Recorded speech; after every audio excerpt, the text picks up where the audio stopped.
സംസ്ഥാനത്ത് തന്നെ ഏറ്റവും അധികം കാട്ടാനകളുള്ള സ്ഥലം മലയാറ്റൂർ ഫോറസ്റ്റ് ഡിവിഷൻ. അവിടെ തന്നെയാണ് ആനശല്യം കുറയ്ക്കാൻ ഒരു വിജയകഥയുള്ളത്. കാലടി റേഞ്ചിന് കീഴിൽ ഫെൻസിങ് തന്നെയാണ് ഇവിടെയും ആനകളെ തടയാൻ ഉപയോഗിച്ചിരിക്കുന്നത്. പക്ഷേ അതിൻ്റെ രീതിയിൽ ചില മാറ്റങ്ങളുണ്ട് എന്ന് മാത്രം. നമുക്കിപ്പോൾ കാണാം, ഇവിടെ ഹാങ്ങിങ് ഫെൻസിങ്ങിനൊപ്പം തന്നെ വൈദ്യുതി വേലി, രണ്ട് രീതിയും ഒരുമിച്ചാണ് ഇവിടെ പരീക്ഷിച്ചിരിക്കുന്നത്. ഈ ഒരു ഫെൻസിങ് മാത്രമല്ല, ഇവിടെ ഒരു സിംഗിൾ ലൈൻ ഫെൻസിങ്ങുമുണ്ട്. ഈ രണ്ട് ഫെൻസിങ്ങും മറികടന്ന് ആന അപ്പുറത്തേക്ക് പോവുക എന്നത് നിലവിൽ സാധ്യമല്ല. കഴിഞ്ഞ കുറച്ചധികം മാസമായി ആനകളെ പ്രതിരോധിക്കാൻ ഈ കാലടി ഫോറസ്റ്റ് റേഞ്ചിന് കീഴിൽ കഴിഞ്ഞിട്ടുണ്ട്. ഇതെങ്ങനെയെന്ന് ചോദിക്കാം ആ ഉദ്യോഗസ്ഥരോട് തന്നെ. ഡെയിലി ഞങ്ങൾ രാവിലെ വൈകിട്ട് ഇതിൻ്റെ റീഡിങ് ചെക്ക് ചെയ്യും.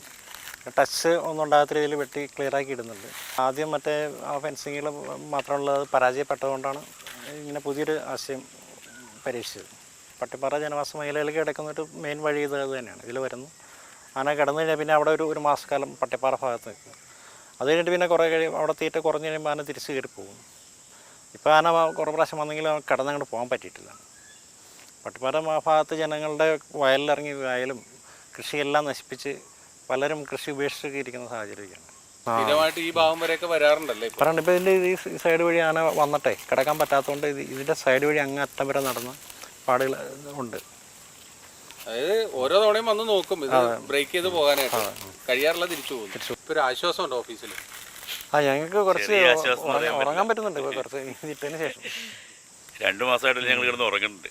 ഡെയിലി നോക്കുക, 24 മണിക്കൂർ ഓൺ ചെയ്തില്ല, ഒരു 80% വിജയിക്കും. ഇപ്പം ഇത് നമ്മൾ സ്ഥാപിച്ചതിന് ശേഷം ഒരു തവണയാണ് ബ്രേക്ക് ചെയ്യാൻ ശ്രമിച്ചത്. അന്ന് ഇതില്ല, ഔട്ടർ ഞങ്ങൾ 2 പ്രാവശ്യം കിടന്നു.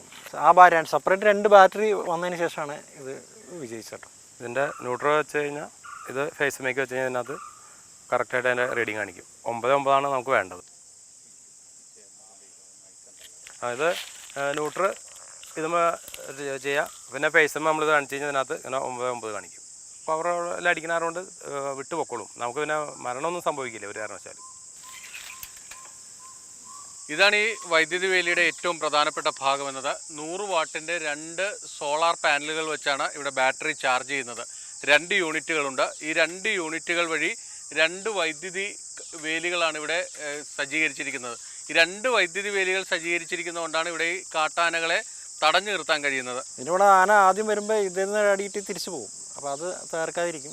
ഇത് വേറൊരു ബാറ്ററിയിൽ നിന്ന് കൊടുത്തേക്കുന്നതുകൊണ്ട് ഇതിൻ്റെ ഇത് തകർത്താലും അതിൽ പവർ ഉണ്ടാവും. ഈ ഫെൻസിങ് കൊണ്ട് എന്ത് ഗുണമുണ്ടായെന്ന് പറയേണ്ടത് നാട്ടുകാർ തന്നെയാണ്. പട്ടിപ്പാറക്കാർ കഴിഞ്ഞ കുറേ കാലമായി അനുഭവിച്ചിരുന്ന വലിയ ദുരിതമാണ്. അതിനെന്ത് മാറ്റം ഉണ്ടായെന്ന് നമുക്ക് ചോദിക്കാം. നമുക്കൊപ്പം രമണൻ ചേട്ടനുണ്ട്. ദീർഘകാലമായി ഇവിടെ താമസിക്കുന്നയാളാണ്. 25 വർഷത്തോളമായി ഇവിടെ കട നടത്തുകയാണ്. എന്താണ് അനുഭവം എന്ന് അദ്ദേഹം തന്നെ പറയും. മറ്റേ ഫോറസ്റ്റുകാർ വന്നിട്ട് വീട്ടിലേക്ക് കൊണ്ടുപോകണം. ഞങ്ങളെ ആനയുണ്ടെങ്കിൽ അവർ വിളിക്കും, അപ്പോൾ അവർ വരും. അവർ എസ്കോർട്ട് വന്നിട്ടാണ് ഞങ്ങൾ വീട്ടിലേക്ക് എത്തുന്നത്. എൻ്റെ വീട് ഇതിൻ്റെ മുകളിലാണ്. ഒരു സമാധാനമുണ്ട്. എന്ന് വെച്ചാൽ ആന എപ്പോഴും പ്രതീക്ഷിച്ചുകൊണ്ടായിരിക്കണത്. ഏത് സമയം വരെ. കാരണം ഈ ഫെൻസിങ്ങിലേക്ക് ഒരു ഉണക്കമരം എടുത്തിടും. അപ്പോൾ അതിൻ്റെ വർക്ക് ഡൗൺ ആകും. സന്ധ്യയ്ക്ക് മുമ്പ് വീട്ടിലെത്തണം, അല്ലെങ്കിൽ ഒരു ടെൻഷനാണ്. പുറത്ത് പോകാൻ പറ്റില്ല. സന്ധ്യ കഴിഞ്ഞപ്പോൾ ഞങ്ങൾ പുറത്തിറങ്ങൂല. ഒരിപ്പോൾ ആശുപത്രിക്കകത്തൊക്കെ കൊണ്ട് മുമ്പേ തീർത്ത് വയ്ക്കും. ഒരു വന്നാലൊരു 15 ചിലപ്പോൾ 1 മാസം. ഇതിനിടയ്ക്ക് പ്രസവിക്കണമെന്ന് തോന്നിയാൽ അവർ അവിടെ നിന്ന് മുകളിലേക്ക് കയറും. അവിടെ ഒരു അമ്പലമുണ്ട്, ശ്രീ ഭഗവതി ക്ഷേത്രം. അതിൻ്റെ പുറവശത്ത് പോയി കഴിഞ്ഞാൽ അവിടെ കിടന്ന് പ്രസവിക്കും. 2 ആന പ്രസവിച്ച് അവിടെ നിന്നാണ് പോയത്. അവിടെ നല്ല അന്തരീക്ഷമാണ്, നല്ല മരങ്ങളും തണുപ്പും എല്ലാം ഉണ്ട്. പിന്നെ ശല്യങ്ങളുമില്ല, നാട്ടുകാരുടെ ശല്യമില്ല. ഇങ്ങനെ വൈദ്യുതി വേലി കെട്ടിവെച്ചത് കൊണ്ട് മാത്രം കാട്ടാന ശല്യത്തെ പ്രതിരോധിക്കാൻ കഴിയില്ല. ഈ വൈദ്യുതി വേലിയിലുള്ള വോൾട്ടേജ് അത് കൃത്യമാണോ എന്നത് ദിവസവും 2 നേരം വീതം പരിശോധിച്ച് ഉറപ്പുവരുത്തിയാണ് വനംവകുപ്പ് ഈ നാട്ടുകാർക്ക് സ്വൈര്യമായി കിടന്നുറങ്ങാനുള്ള അവസരമൊരുക്കിയിരിക്കുന്നത്. ക്യാമറമാൻ ശരത് അമ്പാട്ടുകാവിനൊപ്പം ബിനിൽ, മാതൃഭൂമി ന്യൂസ്, കൊച്ചി.